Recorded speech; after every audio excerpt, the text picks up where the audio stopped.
Kay ate doon niya lahat ibibigay. Meron sa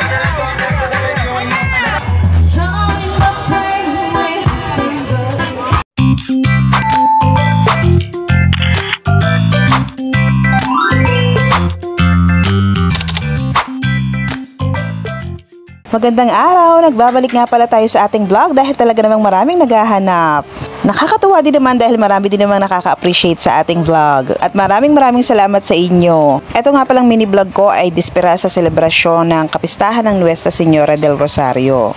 Ang kaibigan naming si Wendy ay nagpapasalamat sa mga biyayang natatanggap niya. Kaya taon-taon naman siya ay nagpapakain sa musiko. Kaya ito naman kami at handang tumulong sa kanya. At talaga namang napakasaya.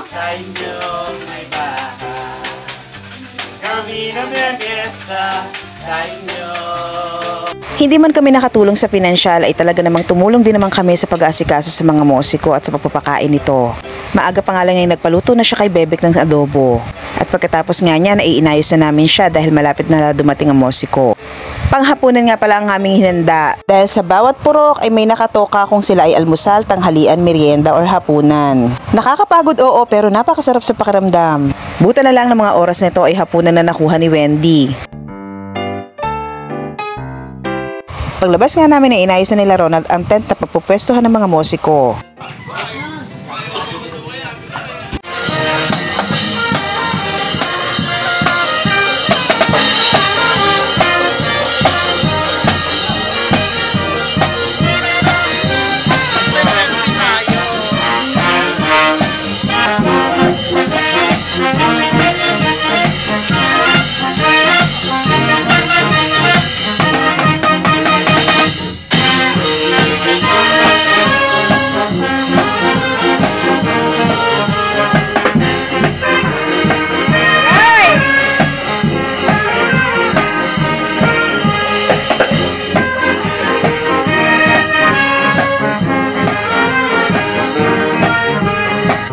Ayan at nang natapos na nga ang mga majority ay inisa-isa namin ang mga pakain sa kanila. Tunay ngang nagiging magaan ang isang trabaho kapag tayo nagtutulong-tulungan. Halos mahigit 80 pieces ang nagawa namin pero halos lahat talaga ay ubos. Kinabukasan naman ay alas 9 naman ng umaga ang pakain ni Wendy, yun ay merienda. At ang amin ngang menu ay pansit luglog. As usual, si Bebek na naman ang nagluto niyan. Kaya talaga namang sa aming team may kumpleto lahat. May videographer, meron ding cook at meron ding mga taga-kilos. Meron ding mga taga-mando na tulad ko.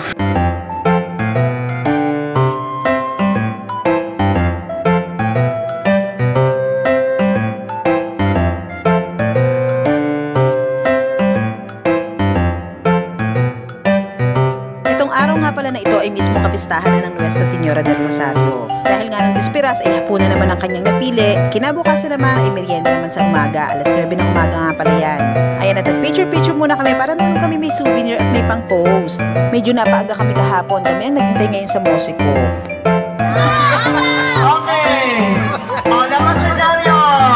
At habang naghihintay nga kami sa musiko, eto nga tingnan niyo muna mga kabataan dito sa amin sa sala. Meron nga palang palaro sila Gandara, taon-taon yan. Pagod ka na!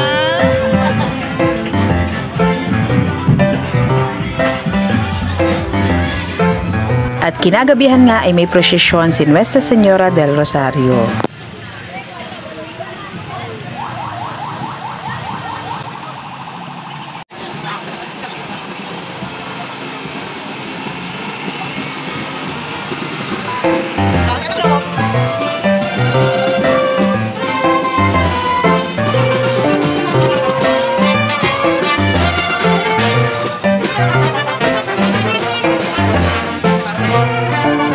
Kinagabihan nga ng mismong piyesta ay sarado ang kalsada dahil may live band dito sa sala. Ito ay taon-taon din ginaganap sa pamumuno ni Sherwin Galang, ang anak ni Konsehal Charlie Galang. Kaya talagang hindi mo may pagpapalit ang piyesta sa sala.